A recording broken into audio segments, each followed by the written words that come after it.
Assalomu alaykum. Navbatdagi zapravkamiz Gold Petrol zapravkamiz tayyor bo'ldi. Ketishga tayyorlanyapti. Kolonkalar to'qnaz kolonkalar qo'yilgan. Yo'nqishlari 30 kubali yo'nqisi 3 xil mahsulotga mo'ljallangan. 10 kubadan 3 ga bo'lingan. Qo'shimchasiga reklamli LED monitorlar o'rnatilgan. Texnos kolonkamizda ham qo'shimchasiga LED monitorlari bor.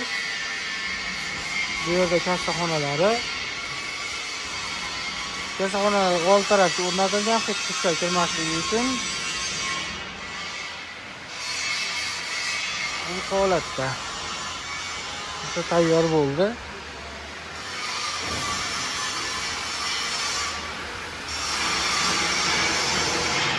Bu old tomondan ko'rinishi.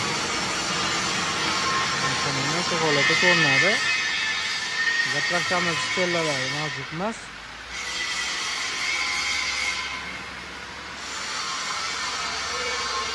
Bu tomondan kassani purtkalari bor. Gold Petrol logotiplari ham qo'yib berildi. Zina ustiga chiquvchi zinalari orqa yon tomonga qo'yib berildi. Texnos kolonkamiz qanday kassa oldida baholash holatda topshirib videolarini tashlab beramiz.